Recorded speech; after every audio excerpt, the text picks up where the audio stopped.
this New York Times report that came out this week that said President Trump wants Governor Abbott to call a special session so that Texas lawmakers can redraw congressional districts before next year's elections. And I'm wondering, what can you tell me about this? Have you been involved in that? And isn't this risky for Republicans, let alone Democrats? So I've not been involved in conversations concerning this. I saw the same report you referenced in the New York Times. I'll say two things about this. Number one, it's clear the state has the authority to do this, to redistrict mid-decade. And you'll remember back 20 years ago in 2003, I was the Solicitor General of Texas, the chief lawyer for the state in front of the U.S. Supreme Court.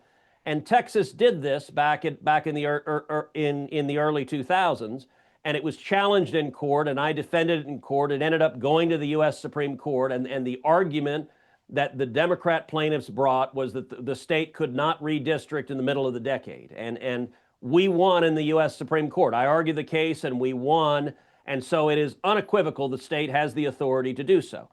That's a decision for the state legislature and for the governor to make. And so I've got to say, I've got a whole lot of fights that I'm dealing with in Washington, so I trust the governor and the legislature to make that determination down in Austin. A headline that we've seen involving Texas this past week is a New York Times report that says President Trump wants Governor Abbott to call a special session to redraw congressional districts in Texas to make them more advantageous to Republicans before next year's elections. What have you heard about this, and what's your reaction? What I've heard about this is basically what you just said. Even a lot of my Republican colleagues don't know much about this. I know they're supposed to meet and talk about this. I mean, if the courts don't demand a redraw,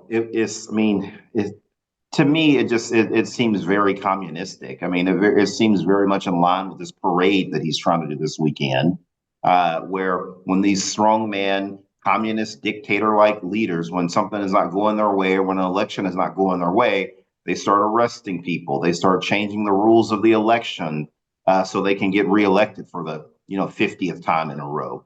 And to me, it seems like that Trump is trying to just basically take what we've built in America, what our founding fathers have built in America, where we do reapportionment every 10 years. And he's trying to change those rules that have been in place since the beginning of this republic, since the late 1700s. And he's trying to manipulate it in order for political gain. And so I think that it's wrong. I think that it's absolutely nuts.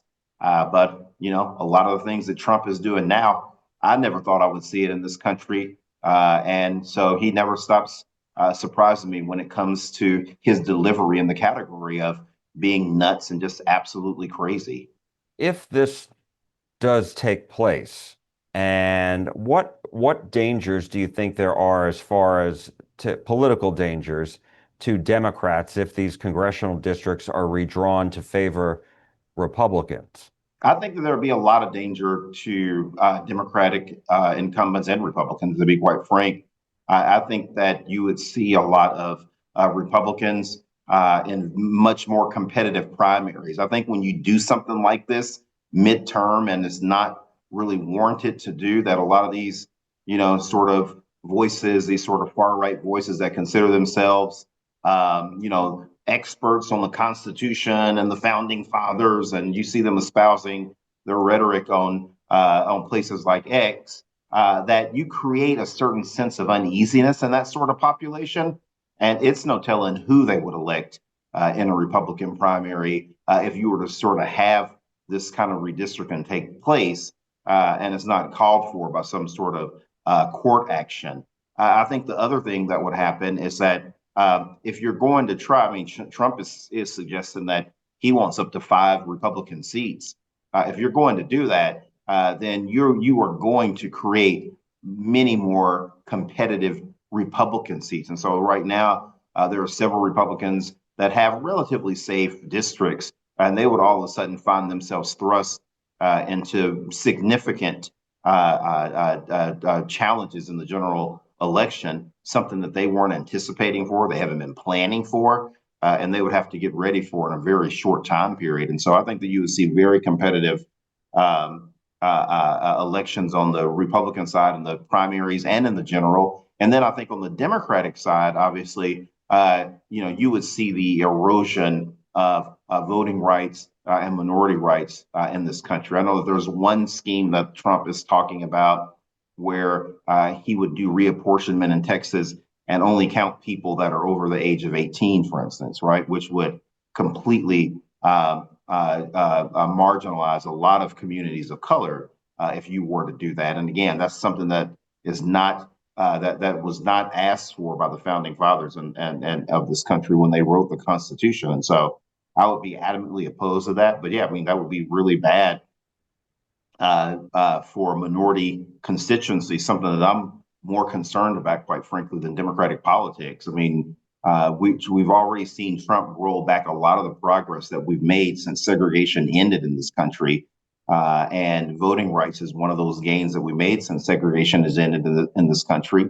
And if Trump is allowed to go through with this, you're just going to see a lot of minority gains, and as far as representation is concerned at all levels. Just go back to sort of a pre-1968 posture in this country, pre-1965 posture in this country, if some of these things continue to take place, like this, unasked for mid-decade reapportionment in Texas.